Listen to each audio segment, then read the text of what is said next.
أنا تقولين كني سيدي أهاير مركي هراء مركا واجو هراء لديبي يوجد دسوء أكا مركا أبي بابا كرهنا هذه هرك أبي أحمد إنه كرهه هي بل إيجو وعليكم السلام بل إيجو في رصد مركا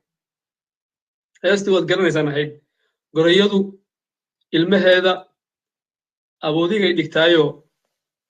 وحاسة كلها يعني أبور كنا دودمدا أركتين بو هستي هي بود قرني سنة مركا ننكي واجي حمر لقى هذه يساسوها dhulkiisa hooye waagu joogay saasuu ekaa waliba markaa waa fiicaya waa sawir hore asagoo indhaha looga hayo karbooniyo toosh oo wax arki la god baa la gashay baa naloo soo duubay markhaataa ka tihiin waaba ilowsana kaas haddana caawa wakaa saas u egyahay marka bal asagoo marka abi axmed caawa martuu yahay markuu waddankiisa jooga xamar markii laga afduubayay iyo addis ababa يعني واحد مغلي زي عنب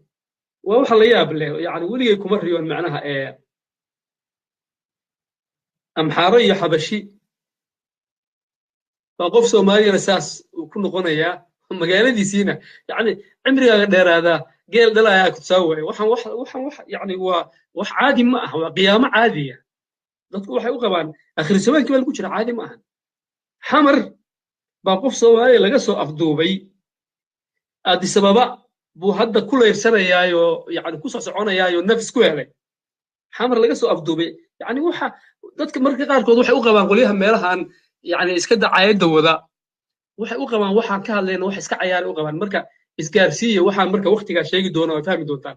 marka saa sheekada u bilowno gabiyaagu waa tuulaha gabiyaaga wuxuu oran jiray wuxuu ahaa qamaan bulxan baan filaya niman yahow rag geeri u bato lagu yani gablaynayo anigaa ganay iyo anigaa gambiyey goor kastaba joogta oo lagu gataatacahayo gibil madoobaaday oo loo gashaday baal sidii gaaladnimo doonta oo guriga wada meerayo geela laga faani marka hadda waxaa bilaabatay waxaaba la isku haystaa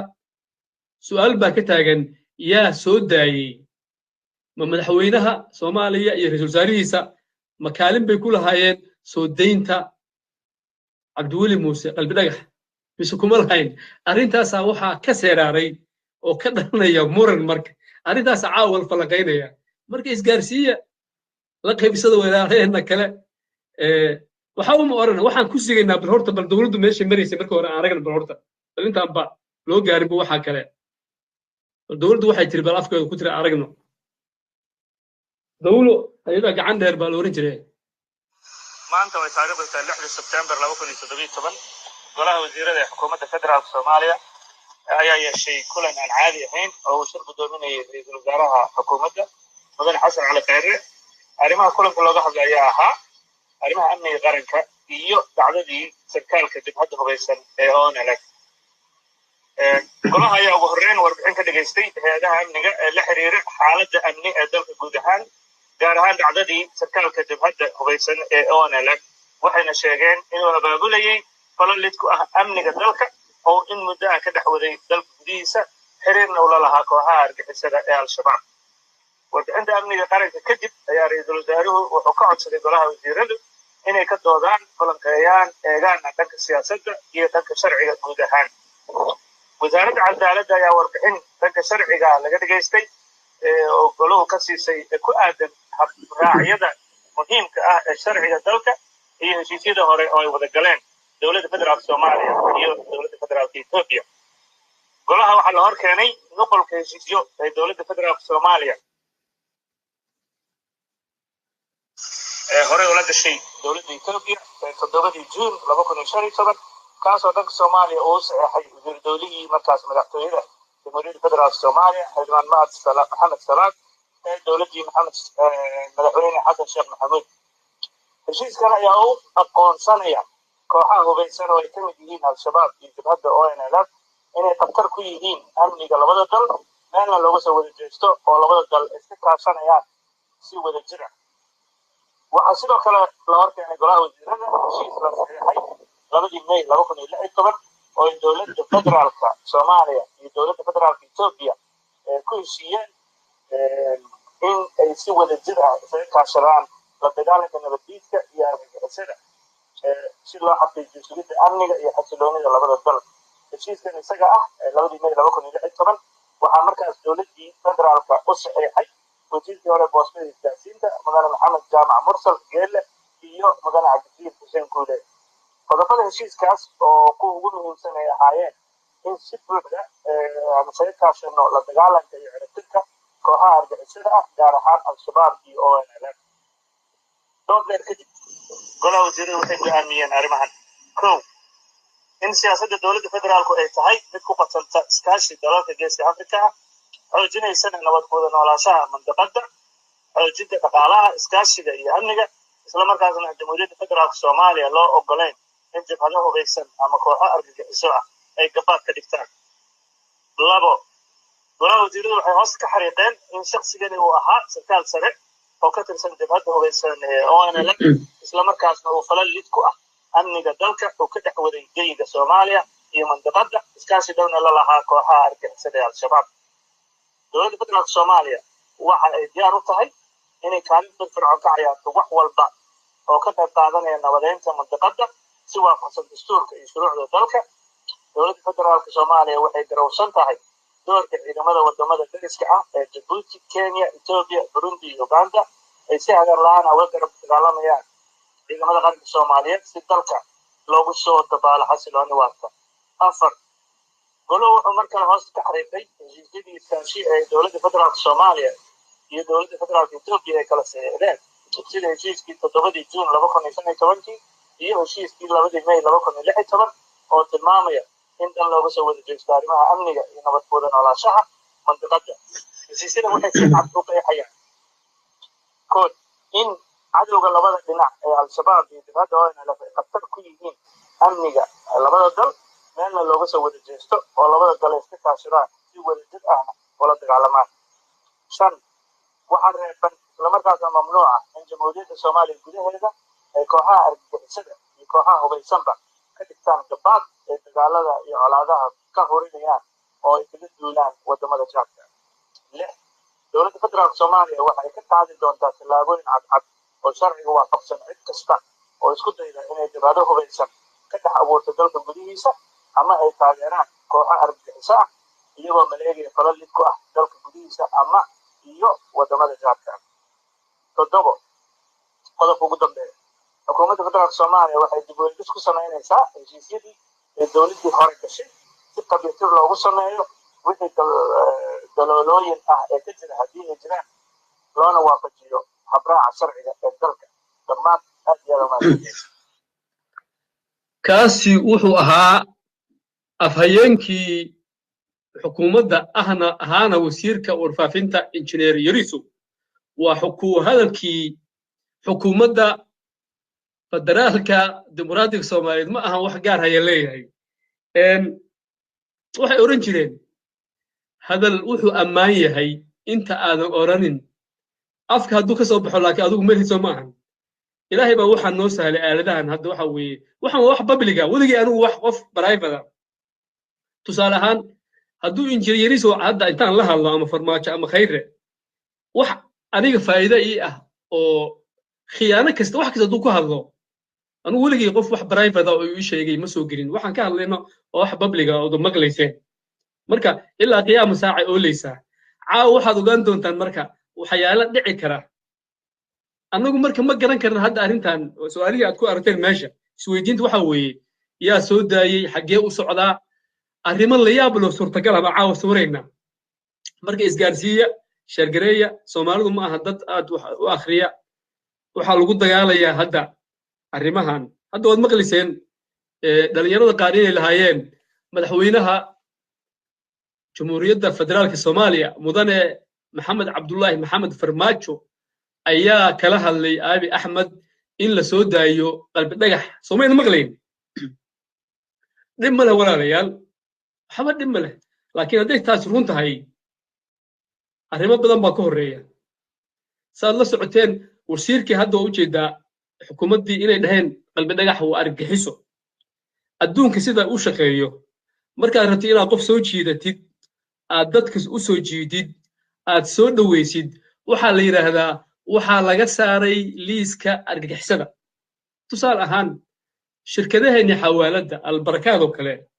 markii maraykanku faraha ka qaadayey cabbaar ka hor bilo ka hor sanad ka hor wuxuu leeyahay liiskii baa laga saaray argagixisada horta marka hore kadib baa waxoodii loo soo celinaya ama mukhtaar roobow ma fogaba abu mansuur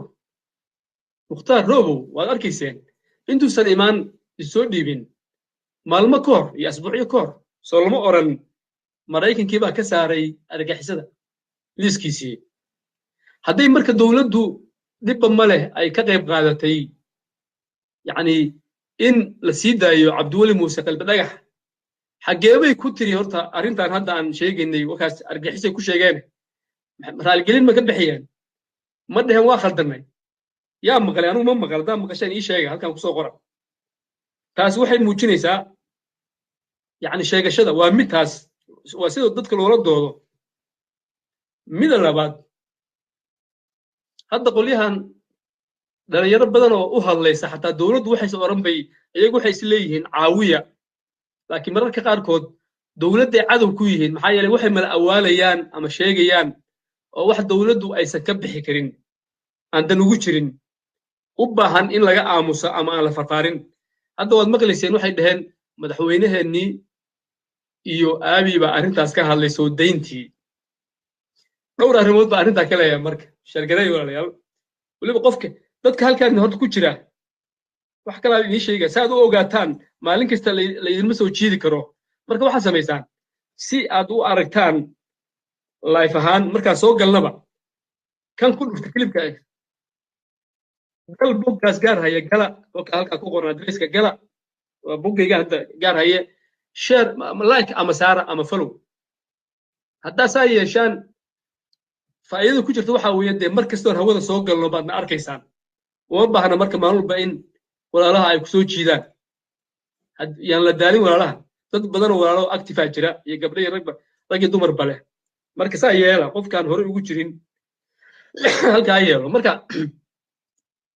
kow hal mid baa isgaarsiin walaalayaal hal mid baana tusaysaa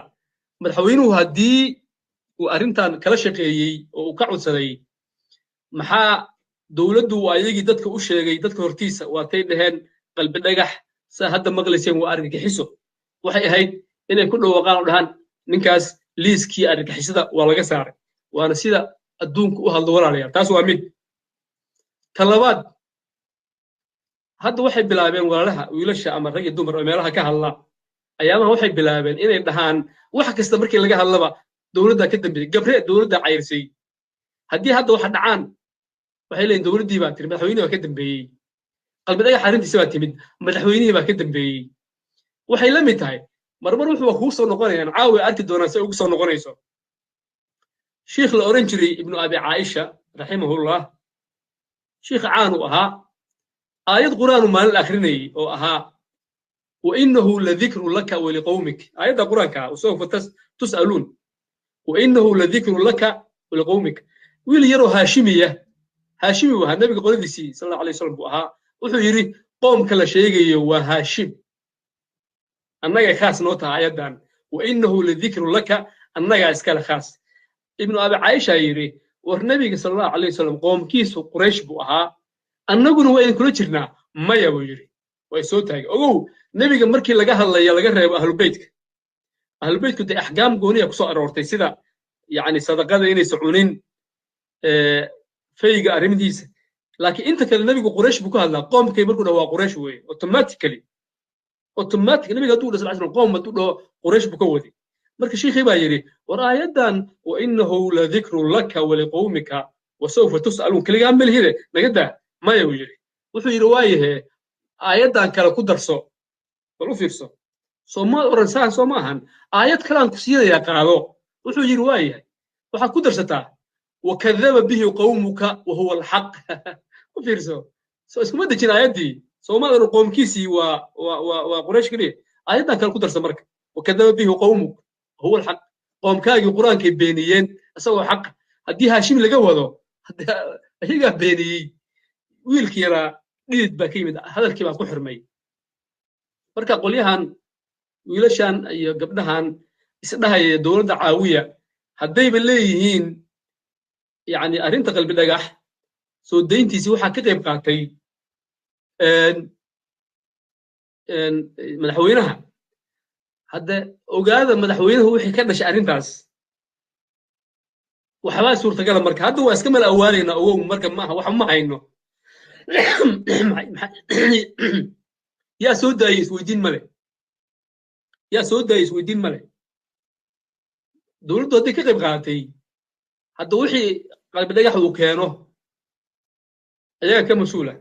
kow qalbi dhagax wixii la soo gudboonaada wanaag ha ahaadeen iyo xumaanba ha ahaadeen waxaa ka mas-uula dowladda sidee uga mas-uulta haddaa idiin sheegaya walaalayaal ninka asagoo iska jooga dhulkiisii soomaaliya oo tigreegu saad ogtihiin waddankoo dhan bay haystaan tigreegu onf aad bay uga jabreed maxaa yeele etoobiyaankii meel walbay qabsadeenba baydhabo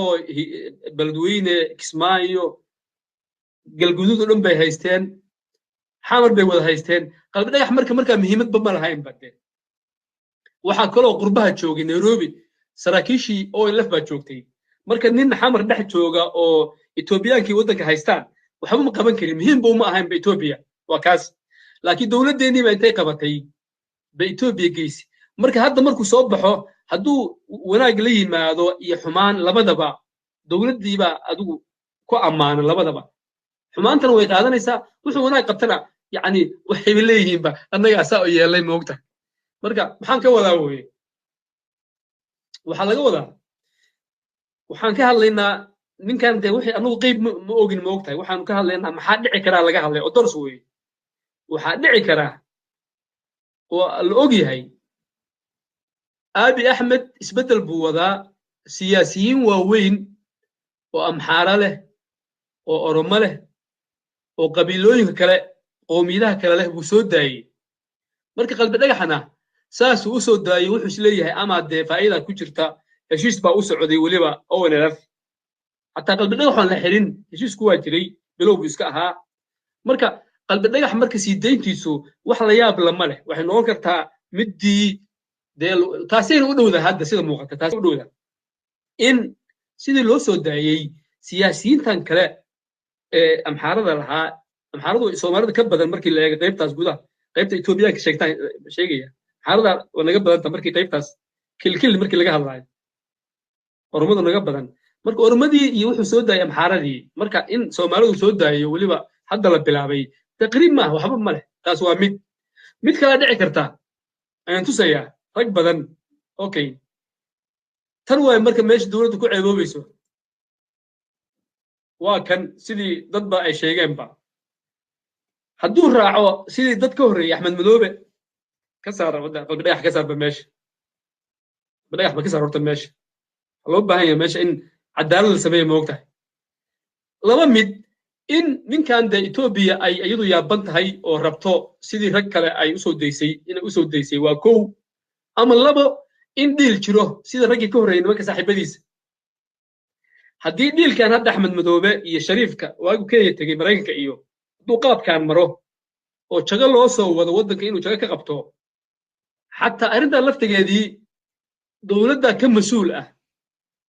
maxaa yeelay iyagaa sababay soo ma aragtaan aayadihii hadda maxaa idiin lahaa waxaan rabaa in aan isku xiro u fiirso waxbaan uga dan leeyahay walaalayaal shargareey isgaarsiiya arrintu waxay ka degaysaa wacyigelin weeye fiican cidna iskama caayino waxyaalaha waxaan mala awaanaynaa suurtagalka ah ee wax caaya ma ahan maadaama aynu ogeyn waxa loo soo daayey meeshu ku jahaysan yahay wixii suurtagal ah baynu ka hadlaynaa marka shargareeya dadku waxaan ha ka faa'iidaysto sida loo doodo sida mandiq ah sida ayadoon la iscaayin waxa la isu weerarsan u daleenna hadda waa inii sheegay waa taan lahaa dhalinyaradan rag iyo dumar leh ee isla dowladda ammaan hadalku waa laga fiirsadaa hadalku waa margi weeye geed baa la fadhiistaa haddii wixii adiga aad tiri kugu soo noqdaan ma fiicna markaan wax quri jir waagu hore badanaa markaa haddaa qadiyad ka hadlaysid khalad badanba kuguma soo noqonayo hadda markaad soomaaliya iyo diintaada iyo dalkaaga markaa u doodaysid absolutely wax kugu soo noqonaya maba jira baa ogtihin saasoo tahay weli taxadar baa la rabaa maxaa yeelay qof weyn baa tahay waxbaa tiri hadhow hadduu kugu soo noqdo waa ceeb kuma fiicna marka qolyahan hadda dowladdu u camira leh sidii hadda shiikhu calaykum salaam shiikha hadda waa taan sheegnay oo uu lahaa wiilkii yaraa waa tuu wax walba ku qabsaday culimmadii oo markii la akhriyay qur-aankii wa innahu ladikru laka waliqowmik uu yidhi qoomka nebigu waa haashimi reer bani haashim keliya annagay khaas noo tahay culimmadii waxay dhaheen war ka joog saas ma aha maya annaga noo tahay waa yahay dhaheen saasoo ma ahan soo qoomkiisu haashimi ma ahan ku darsa ayadan kale waxay dhaheen wakadaba bihi qowmuka wa huwa alxaq marka soomay oran madaxweynaha soo daayay soomay oran waa sinaariya kale weeye waa arrintii labaad ka waran haddii sida axmed madoobe iyo shariifka oo kale haddii aabi axmed uu u soo geshay qalbi dhagax inuu la shaqaysto oo waddanka qaar kismaayo u xukumo see yeelaysaan taas micnaheedu waxa weeye madaxweynaha dowladda ayaa khiyaamadii waddanka wax ka maleegay saasoo ma ahan marka waa idinka digaynaa in badan oo ka mida waa naga yarar yihiin ka fiirsada hadalladiinna khaasatan haddaydan ka fiirsanayn meelaha qaarkood dadka loolama yimaado qof la socda arrimaha soomaaliya iyo bashiir axmed maqtal oo kale iyo anigii hadda waxaa noola timaadaan waa ku ceeboobaysaan weligiin ha samaynina yani waxa maalin walba caya hadalka soo qoraysaan gabyaabaa oran jiray nin caloolgalkaagii ogaa haatase ciroobay oo tin iyo cirib kuu yaqaan lagama ceeb raadsho war waxaan soomaaliya waxaan dhacaya kor iyo hoos baan kala naqaana annaga inside out baan u garanaynaa marka ka fiirsada markaad dadka la murmaysaan la sheekaysanaysaan dacaayad aad samaynaysaan dacaayad macquul ah oo hadda kuu soo noqonayn marka ayaga hadda jawaab laga rabaa walaalayaal qoladii tiri madaxweynuhu arrintan waxbuu ka ogaa hadday arrintii saa u dhacdo labaad oo cabdiweli la yiri saaxiibadaa sida shariif sheekh axmed oo kale ilaa ragga isku doon baan saaraynaa ama axmed madoobe aan wada shaqaysan waa malawaalkan waa iska malawaal kama wado yani khiyaamu wada kama wado arrinta hore bay u dhowdahay ninkan waa nin la xiray moogtahay waa nin la dulmiyey marka waxay u dhowdahay sidii loo soo daayey siyaasiyiin badan oo ka caansanaayo weliba dee madax janana qaar janalaala ahaa intaa halgamayey sababtiisu waa soo halgamay laakiin niman qoomiyad badan lahaa oo dowladda jogooyin xaddaafa ka soo qabtay oo janana ahaa oo wasiirre ahaa etoobiya ka ahaa baa la soo daayey marka asaga intaan la soo dayin yani in la soo daayo dee wax qariiba ma aha soo ma ahan qariib ma aha laakiin haddaad wax walba tiradaan dowladda walaalayaal sheergareeya marka kaftan kale idiin sheegaya gaar haye waa golahaas gacalka soomaaliyeed gees kasta oo ay adduunka ka joogaan u gudboon yihiin dowladda gudna kama qaadanno gacan saarna lama lihin mucaaradka cid gooni ahna kuma xirnin fikirka waa lagu kala gedsinaan karaa laakiin danta guud waa mid goorya ayaan gabagabada hadalku waa aan ku garawne gaar hayow geyiga ilaali walaalaha hadda soo galay rag iyo dumar leh si mar kale aan la idiin soo jiidin oo u heshaan ogeysiis live ah mar kasta oon hawada soo galno linkigaas ku dhufo oo furo oo boga gal ama like saar ama follow saar waxa kaa dhimayso live baad helaysaa okay u soo gal arrintii marka qolyahan isla wax u tara dowladda lama horboodo arrimuhu wax kastay noqon karaan cabdiweli arrintiisu waa sugaynaa waa cabdiweli muuse qalbi dhagax baan sheegaynaa arrintiisu waa sugaynaa way caddaanaysaa asagaa yani waxa uu la soo jirtaga asagaa sugaynaa soo maahan marka like saara waa tahay waagan 6 sano iyo meelaha 7 sano aad baan yanoo yar baan iskuul galay qolada igoo weyn baan la galay iskuulka buugtii fasalka labaad oo waagi af Soomaaliga la qoray weeye waxaa ku qornaa insha Allah mar dhow waxaan rajaynayaa qolyahan nolol iyo nabad iyo gaar haya hadalkooda inay ka haraan naga haraan baan rajaynayaa maxaa ilaahay sidaan wax walba kam ayagu waa sheegaana sheega oo adoon ka fiirsan aad wax iska sheegtid way ku soo noqonaysaa anigu badan oo ka fiirsada waxa waa inaad halkan maskaxda la isticmaalaa waxaa jiray laba dabangaale soo ma taqaanaan squirrel laba dabangaalaa jiray mid waxaa la oran jiray aniga midna waxaa la oran jiray aniguna mid baa dhahaya marka halkaasaan aadaya anigaa dhahaya kii aniga la lahaa waa magacii waxan labada dabangaale mid waxaa la oran jiray aniga kan kale asna waxaa la oran jiray aniguna kii aniga ahaa baa wuxuu leeyahay anigu aroos baan aadaya kii kala dhahaya aniguna waa aadaya wuxuu leeyahay aniga wuxuu leeyahay waa soo adeeganaya kii kale asna wuxuu leeyahay aniguna waa soo adeeganaya kii kale wuxuu leeyahay aniga wuxuu leeyahay dad baan soo booqanaya qaraabo salaam kii kale aniguna wuxuu leeyahay waa soo booqanaya markuu iska reebi waayey xaalad buu abuuray wuxuu yidhi anigu cisbitaalkan aadaya ilig baa layga saaraya xanuun badan anigaasaa yidhi anigu meeshii buu ku haray marka waxaa la rabaa qolyihiinaan la dowladdu u camira arrintan qalbi dhagax waxyaalo badan baa ka dhalan karaa marka ka joog adiga maaha wey meeshaan gal dalliqa ul baa laysaga dayaa marka cabdikariim isaga warka caddayn doonee ka jooga marka aanu soo noqono marka laakiin aanu ku dhagaysano haddana yiriisu haddana hadalkiisii haddana dadku walaalayaal arrintu meel waxay ka degaysaa waxaan ilaahay baa nimankan ku ceebeeyey ma naqaan waxa iyagaa dadka yani la soo raadsaday falsafad dhib badan waa iska imtixaan aljazaa'u min jinsi camal baa la dhahaa marka maanta way taariikhdu tahay 6 Sebtembar 2017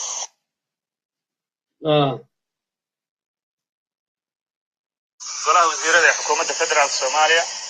ayaa yeeshay kulan aan caadi ahayn oo uu shir gudoominayay ra'iisul wasaaraha xukuumadda mudane xasan cali khayre arrimaha kulanka looga hadlayaa ahaa arrimaha amniga qaranka iyo dhacdadii sarkaalka dibadda hubeysan ee ONLF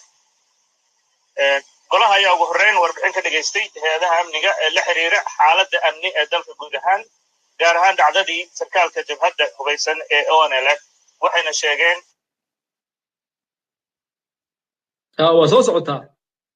inuu abaabulayay falal lid ku ah amniga dalka oo in muddo ah ka dhex waday dalka gudihiisa xiriirna ula lahaa kooxaha argixisada ee al-shabaab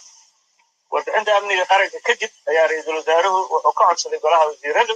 inay ka doodaan falanqeeyaan eegaana dhanka siyaasadda iyo dhanka sharciga guud ahaan way soo socotaa arrin kale inay hayaa oo ka yaab badan oo ciwaanka ku qornayd suga dhanka sharciga laga dhageystay oo goluhu ka siisay ku aadan habraacyada muhiimka ah ee sharciga dalka iyo heshiisyada hore oo ay wada galeen dowladda federaalka Soomaaliya iyo dowladda federaalka Itoobiya golaha waxaa la hor keenay nuqulka heshiisyo ee dowladda federaalka Soomaaliya ee hore ula gashay dowladda Itoobiya ee 7 Juun 2015 kaas oo dhanka Soomaaliya uu saxeexay wasiir dawligii markaas madaxtooyada jamhuuriyadda federaalka Soomaaliya xildhibaan maxamed salaad ee dowladdii madaxweyne xasan sheekh maxamuud heshiiskan ayaa u aqoonsanaya kooxaha hubeysan oo ay ka mid yihiin al-shabaab iyo dibadda ONLF inay khatar ku yihiin amniga labada dal meelna looga soo wada jeesto oo labada dal iska kaashanayaan si wada jir ah waxaa sidoo kale la hor keenay golaha wasiirada heshiis la saxiixay 2 May 2016 oo ay dowladda federaalka Soomaaliya iyo dowladda federaalka Itoobiya ku heshiiyeen in ay si wada jir ah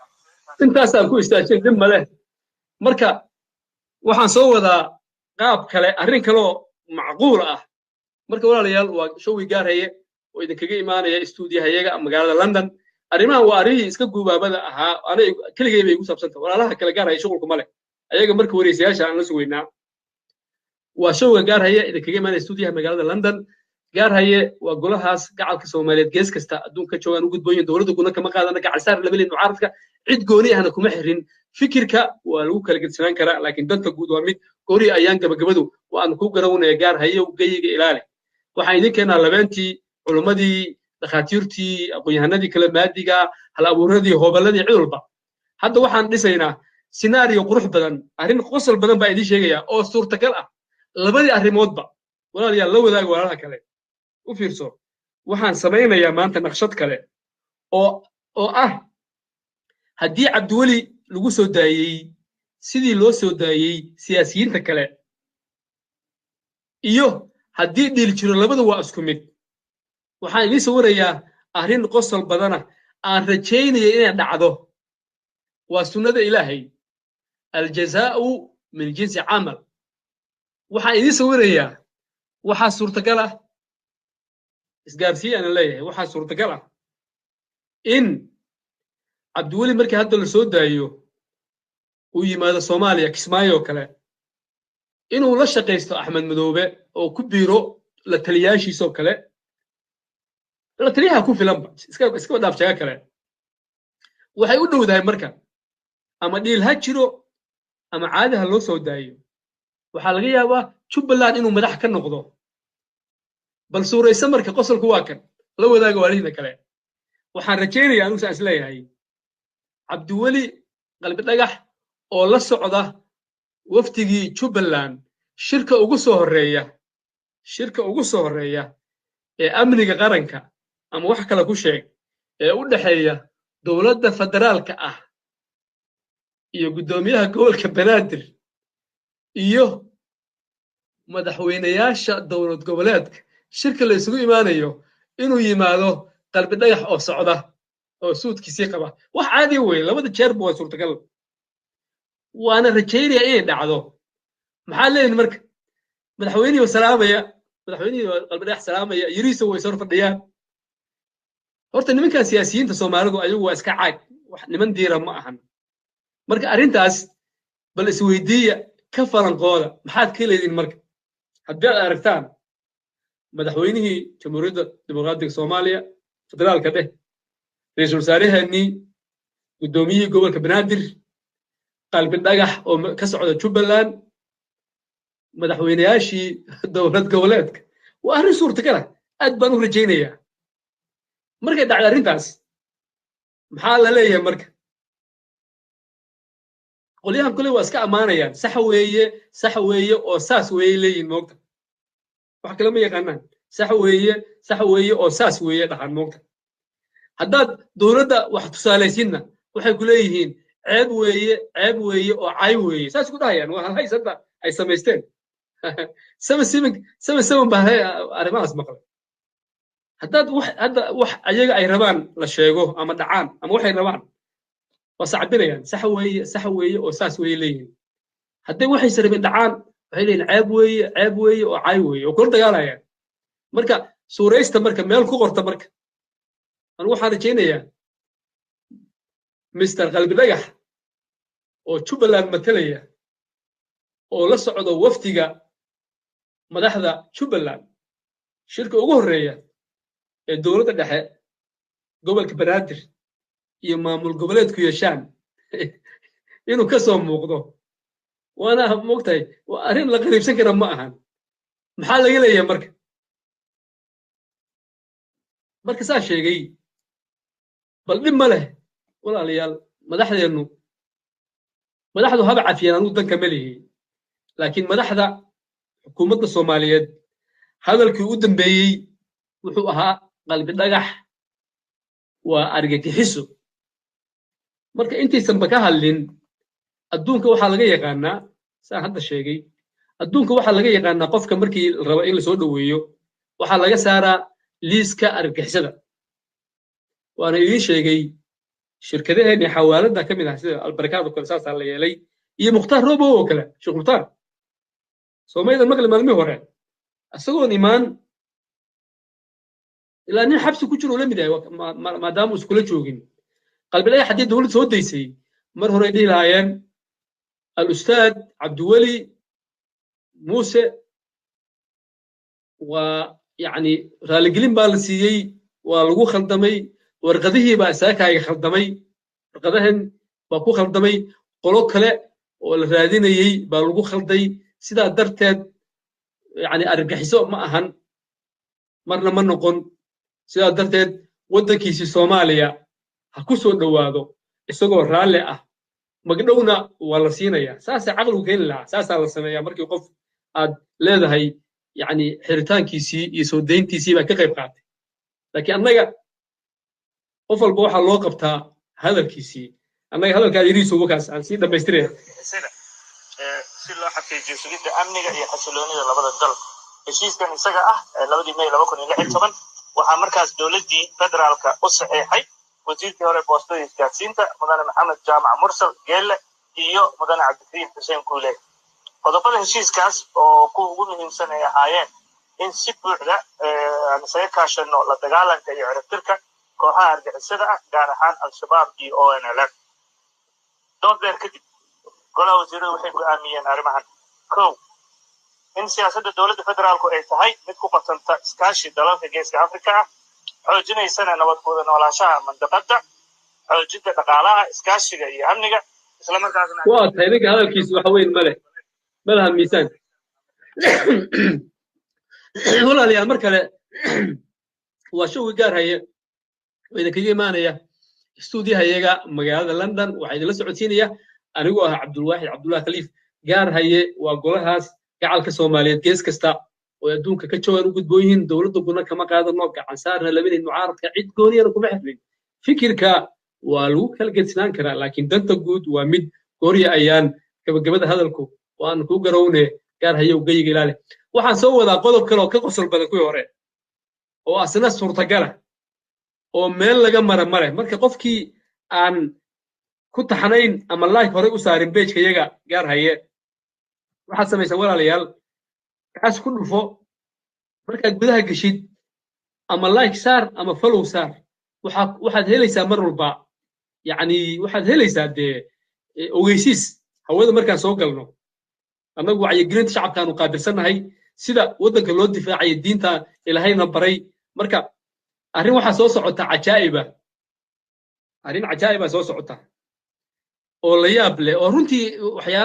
doodda waxyaalaha yani anigu waxaan qof walba xoogaa waxaa loo daayaa wuxuu ku fiican yahay qoraalada iyo waxaan laisku aadinayo muddo dhan baan kusoo dhex jirnay marka waa arrin aad u muhiima wey arrintan waana arrinta aad dadka qofkaad u aragtid dabadhilif inuu yahay aad kula dagaali kartid weye walaalayaal dhowaanahan bilihii u dambeeyey dowladdu waxay isku sawiraysay maxaabiista laga keena libiya maxaabiis ayagu iskood tahriib u aaday oo lacag badan gashay oo familkii khasaariyey dowladdu ra'iisul wasaaruhu khaasatan uu isku sawiray su'aasha meesha gaar haye caawa dhexdiina soo dhigaya waxa weeye cabdiweli muuse haddaad dhahdeen waa la soo daayey diyaarad khaasa ma loo dirayaa madaxweynaha iyo ra'iisul wasaaruhu ma soo dhoweynayaan garoonka ama kismaayo ha ahaato ama xamar ha ahaato raallingelinse ma ka bixinaya halkaanaan ku qoraynaa marka tan arrin muhiim waa halkan weye madaxdu say mar walba yeelaan madaxdu ma soo dhoweynaysaa dhagax waliba garoonka alcadde ama garoonka kismaayo midkiis ilaa haddaynu aragnaa hindiya kuwii ka yimid maxaabiistii oo ayagu iskooda u aaday waa la soo dhoweeyey kuwii libiya waa la soo dhoweeyey etoobiya kuwa ka yimid waa la soo dhoweeyey caqligu wuxuu keenayaa marka ninkii adiga dowlad ahaan xukuumaddu ninkay cadowga gacanta u gelisay ayaa ka mudan in la soo dhoweeyo walaalayaalow soo su'aal muhiima ma ahan iyo qaab waxa laisu weydiiyo marka la sheergareeya walaalihida kale annagu cayi ma jirto qaab laisu weydiiyo weeye su'aashu waxay tahay xukuumadda iyo dowladdu ma isku sawiraysaa soo daynta halka sawir baa ka fiican hadda ka dhig halkan dowladdu ma isku sawiraysaa dhagax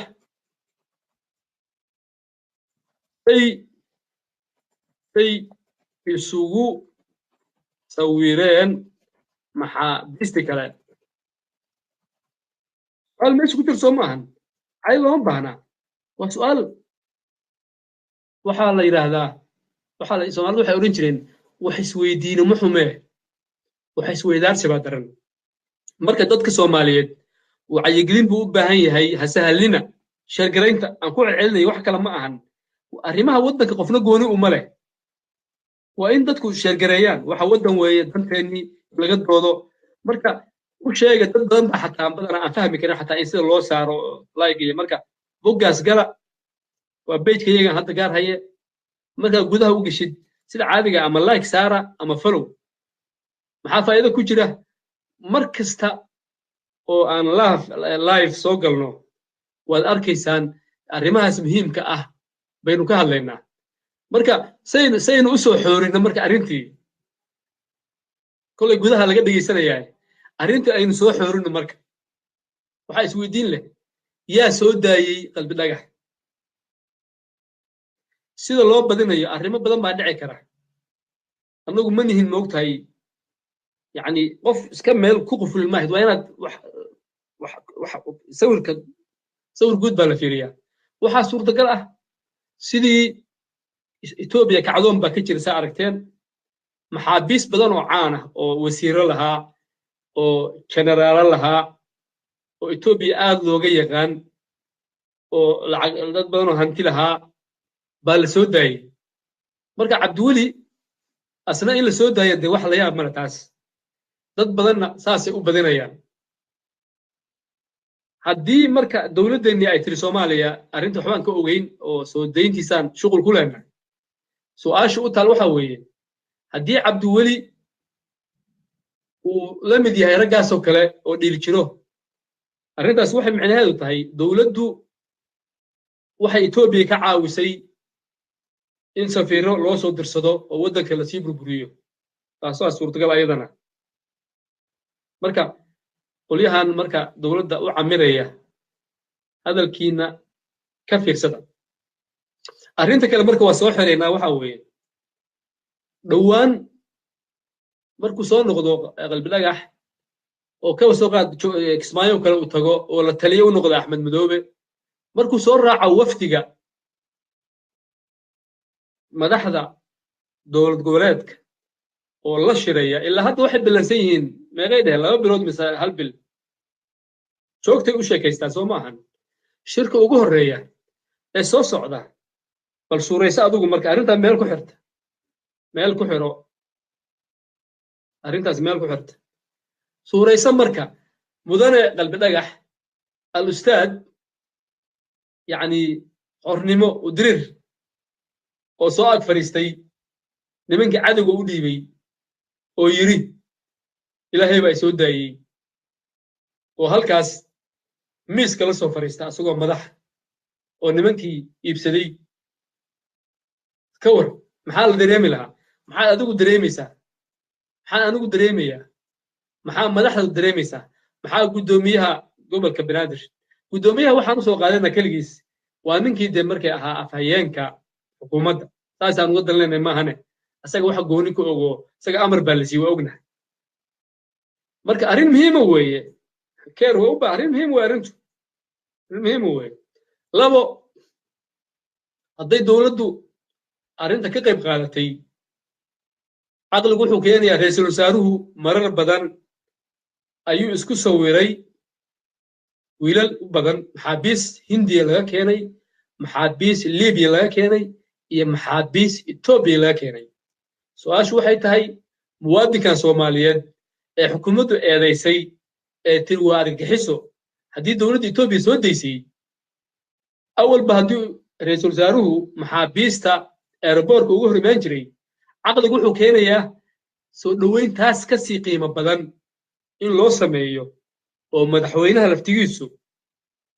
uu garoonka cadde ama kan kismaayo yimaado arrin keliya hartay ma hal arrin oo kala hartay marka sheergareeya oo arrin khatar ah marka oo arrinta labaad haddii dhil jiro la xiriirta arrintaas marka meel ku qorta ayadoo laftigeeda waa shawgi gaar haye oo idinkaga imaanaya arrin baa soo socota aad u muhiima oo u baahan baraarujis oo dhib keentay oo qarnimadeena wax u dhamaysa u fiirso ha tegina arrintaasa muhiim weeye showga gaar haye weeye oo idinkaga imaanaya istuudiyaha iyaga magaalada london waxaa idinla socodsiinaya anigoo ah cabdulwaaxid cabdullaahi khaliif gaar haye waa golahaas gacalka soomaaliyeed gees kasta oo ay adduunka ka joogaan u gudboon yihiin dowladda guna kama qaadano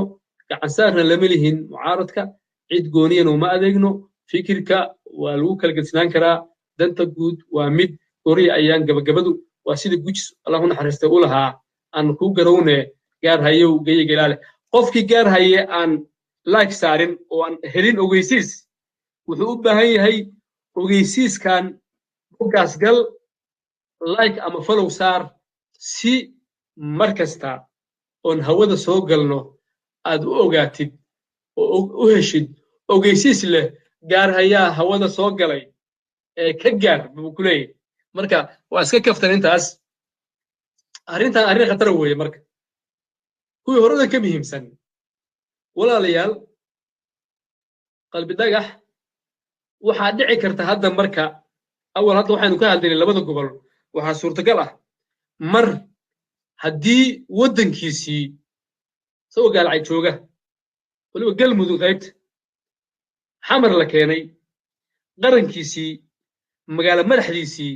haddii laga soo afduubay waxaa dhici karta inuu yidhaahdo hadda kadib inuu yidhaahdo gaalka iima dhaamee oo yidhahdo galbeed kayga galbeed yaa daran laba cadow waxaa daran kii qaab daran baa daran yaa daran xabashi inay ku disho oo ku xorto waa caadi laakiin gaalkacay intii lagaa soo afduubo oo xamar lagu xiro haddisaba in lagu geeya caadi ma ahan marka inuu yidhaahdo waa oraa hore weeye mahmahada u fiirso markaan leeyahay mahmaha markaan gaal iyo waxa ka hadlaya ma ahan micnaha mahmahada fiiri ha fiirin ereyga yacni gaalka iima dhaamee baa noqonaysaa marka inuu yidhaahdo hadda laga bilaabo anigu kililka shanaad soomaali galbeed baa xoogga saaraya nimankan soomaaliya jooga inkaar baa ku dhacday waa dadku iibsanaya madaxdoodiiyo soo taagan shacabkiiyo soo taagan culammadii oo soo inkastoo shacabku uu raalli isu ka ahayn laakiin haddana shacabkii waxba ma samayn marka inuu yidhaahdo hadda kadib aniga xamar ba ilayka canni inuu yidhaahdo midnaa mar dambe xamar laygama maqlay soomaaliya waa suurtagal runtii oo markaas uu xoogga saaro oo yidhaahdo anigu oo walelaf baa lay dhahaa hadda kadib kililkaas shanaad baan xoraynaya ama nabad ha la galo etoobiya ama arrintaasna wuxuu keenaysaa midnimadii soomaaliya dadkii baa isnacaya dad badan asaga ma ahan taageerayaal badan oo ONLF ah hadda waa ka calool go'een waxaan hadda soomaaliya la yidhaahdo labadan gobol soomaaliya la yidhaahdo qalbi dhagax dartiis iyo arrimo badan puntland baa laga dhoofin jiray somaliland baa laga dhoofiyey dadkii waa iska fiirsanayaan cidna kama hadlayso laakiin arrinta qalbi dhagax iyadu waxay ahayd waxaa lagu sameeyey dowladda federaalka soomaaliya lagu sameeyey wixii hore waxay noqonaysaa iqarso arrintaasa marka ugu daran waana arrin ku jirta labadii hore aan lahaa suurtagalka tan ku darso saddexaad qalbi dhagax inuu wanaco soomaaliya iyo warkeed buu yidhaahdo jubbaland ba naga daa maba rabno jubbalane hadda kadib ONLF baa nahay ama dagaal xabbad ama xeel baan etoobiya wax kula qaybsanaya laakiin dadkan soomaalida ah ee cawaanta ah nabaday adios inuu yidhaahdo taasna waa suurtagal yaa keenay waxaas marka waxaas annaga isu keennay marka waxa weeye maalin walba waxaan iska fiirsada anigu waxaan sugaya hadduu ilaha idmo dowladdan cidna jaga kuma haysato ha dhammaysato labadii sano ee barka xataa laakiin adduunka waddaa la maraa dib heshiin baa la yidhahdaa ummad aan heshiin wax ma qabsan karto ummad aan heshiin oon wada hadal hadda waxaad maqlaysaa cafis baa lagu soo qoray meelaha cayaartaaba kaaga daran masaasaa la socodsiyaa mise waxaan waa guri dumay oo kale waxay u baahan tahay guri dumay guryahan ku soo cesha tusaalihii halkaan naga dhig nimankan tusaalihii baan siinaya waxaa la rabaa qofku muslimka ah laba good laba jeer lagaama qaniino maalin walba halkan qaylo lama soo taaganaan karo waqti baa naga dhumay waqtigii baan meesha nooga dhumay adinkana cayaar baa u haystaan waxaanba waxa u qabtaan sida kale waxaa dhacaysa in la yidhaahdo nin dudumo u qayshanahayo daalan baana waxaa dhacaysa waa soo igaarhaye talo kaloo fiican baa soo socotaa isgaarsiiye waa gaar haye golihii gacalka Soomaaliyeed gees kasta oo ay adduunka joogaan dowladda gudna kama qaadano gacan saarna lama lihin mucaaradka cid gooni ahna kuma xirin fikirka waa lagu kala disnaan karaa danta guud waa mid maxaa la sameeyaa marka maanta waa tan tusaalihii walaalayaal shargaray isgaarsiiye walaalayaal saad ogtihiin qaranka markuu burburo waxaa lagu mitaalaa qaranka waxaa lagu mitaalaa aqal dhowr nooc darteed maalin dhowid baa arrintaa ka hadlayni laba arrimoodba dowladda markii la yidhaahdo waa dowlad federaal ah aqal baa lagu mitaalaa oo derbiyada guriga waa dowlad goboleedka kuwaa sheegta dowladdu waa saqafkaas kore saqafkan kore dabayshaa qaadi karta wuu baxaa wuu imaanaya waxa culus waxa ugu muhiimsan guriga waa aasaaska marka federaalka waxa ugu muhiimsan waa gobolada iyo waddanka wuxuu ka dhisay madaxdu waxa weyn ma ahan madaxdu waa inta kore kaliya wixii way buuxinaysaa ma garateen waa arrin taas waa taas oo arrintii yani arrinta qaranka guriga dhinacaasi kala mid tahay arrinta labaad guriga waxay kala mid tahay markuu dumo gurigii saa u qurux badnaa markuu saan u dumo waxa u dhaxeeya faraq weyn baa u dhaxeeya marka u fiirsan marka dad badan ma fahmin waxbay iska wuxuu u qabaabaa yani dowlad baa timida aan iska bilaabanno ma ahan khalad baa samaysaan haddaan shacabkii nahay guriga meel bannaan markii laga dhisayo wax dowlad laga dhisayo ayadoo dagaal sugayi jirin waa sahlan tahay sidii waaga xornimada qaadan oo kale dadkii oo isjecel oo gumaysi taabtay oo xataa aanooyinkooda xataa iska cafiyey oo iloobay SYL baa timid meel cidla ah markaa wax ka dhisaysid oo dagaal sugay uusan jirin habeenii maalin baa wax dhisi kartaa laakiin gurigu markuu dumo horey kama dhisi kartid gurigaa dumay haddaad tidhaahdid dhowrka tiiroo haray iyo qashinkiioo daadsan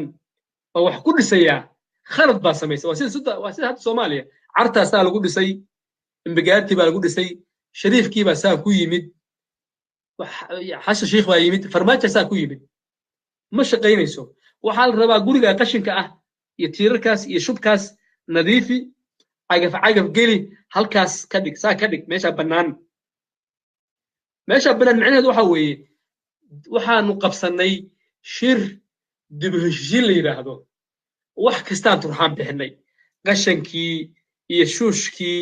iyo cadaawaddii iyo hantidii la kala haystay iyo wixii la isgaarsiiyey baa laysu ceshay ama laysu cafiyey meesha ka baxay weliba Soomaalidu waa dad calool xaaran weeye dib u heshiis sax markay timaado 1 sano ha qaadato 2 sano ha qaadato haddeerba dowladda waxaa laga hadlayaa carta waxaa laga joogaa 18 sano haddaynu u dhaqaaqano dib u heshiisiinta waxaan aaminsanahay dhowr sano ka badan mayso 2 sano ama ka yarba laakiin waa dib u heshiisiin sax marka dib u heshiisiin sax markaa gaartid adoo bannaankaa yimid weeye markaasaa guri adiga kuu qalma oo tabartaada yani adoon ka boodin waxaan ugu hareeraysan waa waddamo afrikaan ah oo ayaga laftooda qabiil leh marka guri yar oo cariisha ama teenda u baahan taha ku meel gaar ah waxba kaama qaadi karaan weyn haddaad isku duuban tahay ayagu waa roob camal duufaan ma aha sida reer galbeedka waa roob shuux roob xoogaaya weye daad badan ma leh ayagu waa dowlada yaryar weye ayagaaba islaynayaba hadda qabiila soo maaha weliba haddii laga faa'iidaysto weye dib u heshiintu hadday u fiican tahay inta Ethiopia iyo Kenya is haystaan in la galay ahayd in hadda la bilaabo laakiin yani dudumo nin u qayshadaan qof dudumo u qayliyey dhagax taabasho iyo tuujin waa isaga mid waqtigii dib u heshiinta la joogaa waxaa la rabaa gurigaas burburay intaan xaaqno oo sifayno oo qashinka sida wiilka wax daadinaya ka daadino meesha bannaan intaan ka dhigno markaas waxaynu isla ogolnahay sidii waagii maxaa imaanaya marka in nafta la isu huraa imaanaysa nin la yidhahdo Cabdullaahi Ciise Allahu naxariistay iyo Muuro hadda waa nool yahay galmudug asal ahaan iyo Puntland bay ka soo jeedaan nafta la isu huray waxaad ogaan lahayd Muuse Biixi iyo Farmaajo nafta isu huraya maxaa yeele horaa loo sameeyey dad aqoon aan lahayn oo talyaaniga wax ka soo bowsaday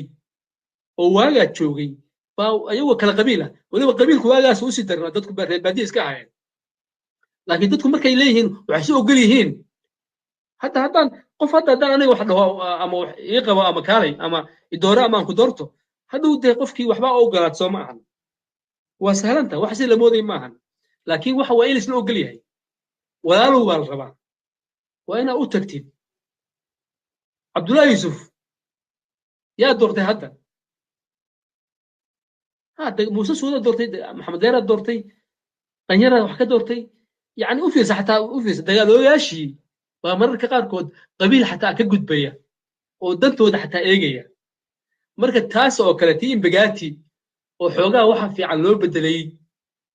shacab ahaanta ee dagaal ooga keliya islaayeen oo dadka caadiga ahaa ahlulxalli walcaqdi odayaashii wadaadadii ganacsatadii taasay ku fiicneed marka wax kama hadlayo wax ma ahan yani khiyaalaya dib heshiin meel laga mara male ummaddu markay islayso oo dagaal soka dhaco waxa ugu horreysa ee la sameeyaa waa dib heshiisiin dowlad kasta adduunka iska daa arrin yani dib heshiisiina dowlad kasta ee adduunka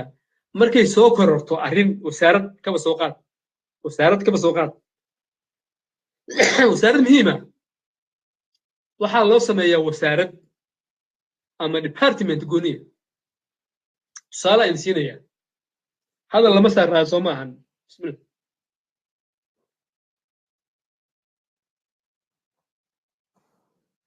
hadal lama saaraado walaalayaal waddankan maraykanka September 11 kadib qaraxyadii waxay sameeyeen yani wax dhan oo la yiraahdo maxaa la dhahaa homeland security baa la dhahaa waddankan ingiriiska aragteen waxay leeyihiin yurub bay ka baxayaan weliba waxaa laysku raacsan yahay ka bixitaanka yurub dan uguma jirto ingiriiska laakiin maadaama afti baa dhacday waddanka maadaama afti dhacday oo dadkiisaan ay dalbadeen waxaa la sameeyey wasaarad la yiraahdo yani waxaa la yiraahdaa yani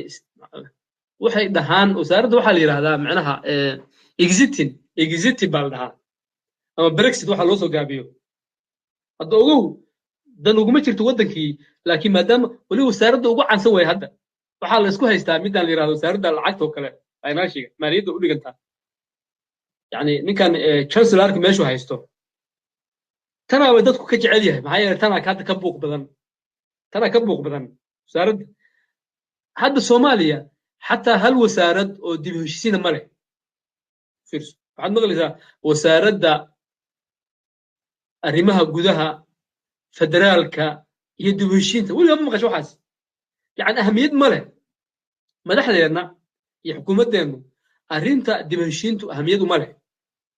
waana ayagii lahaa Soomaaliya wax weyn ma kala dhex taalootay lahayn madaxdu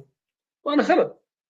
waana meesha maanta taaka ay la qaadi waayeen marka waa iska soo gabagabaynaynaa